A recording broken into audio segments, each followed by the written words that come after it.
Kumusta mga idol? Mga katulad ko mga baguhan na mga content creator mga idol. Huwag kayong magkatubiling. Magbakas sa mga malalaking content creator para malaman nila mga idol na mayroong gustong magpatulong o magpasuporta sa kanilang mga followers o mga viewers.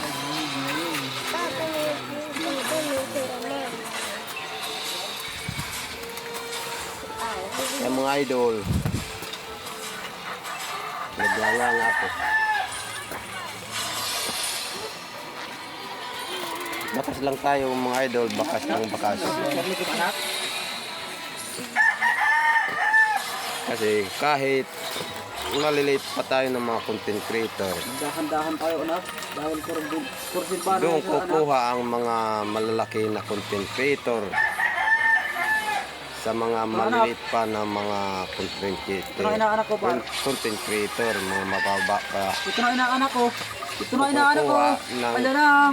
Ayan na anak. Suporta. Boy, yung sakit din Kasi yung mga mabababa pa na mga content creator,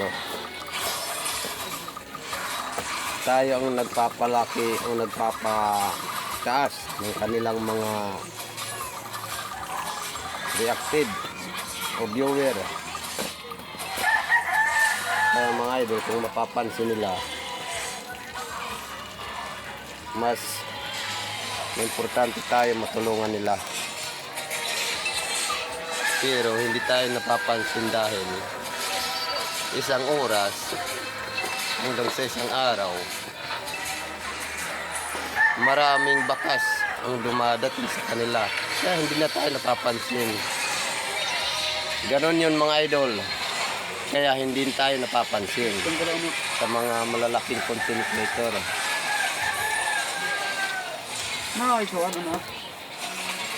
Hindi naman katulad sa atin na maliliit na content creator. Isa, dalawa, tatlo ang lumadating sa mga wall natin. Pwede pa natin makita. Yun mga idol ang totoong istorya. Sabi ng iba, yung mga malalaking content creator hindi na namamansin.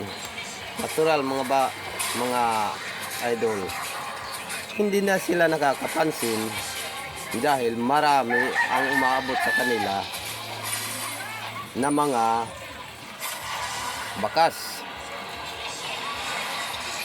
Kaya hindi na tayo napapansin nila. Ganon yun mga idol.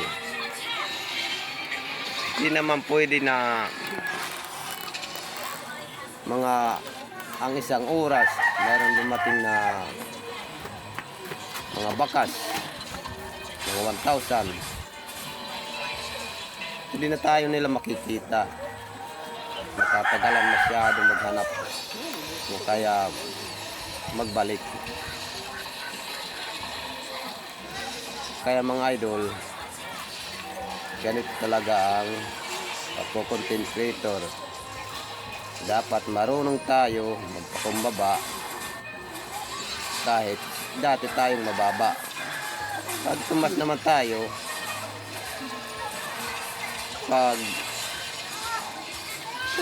tumas na ang mga bahay natin, kailangan lumingon tayo sa mga pinanggaling natin. Yun lang mga idol ang masasabi ko sa mga katulad kong mga malilit na mga content creator, mga baguhan. Kaya nandito ako ngayon mga idol. Kasalukuyan nagwa-wifi pa ako ngayon. Wala akong sariling wifi. Ang sariling wifi ko lamang ang nasa Facebook ko lamang na wifi. Yan lang mga idol ang sinesearch ko para maludan ko. Thanks for comment. Salamat sa panonood. Kung magustuhan niyo mga idol,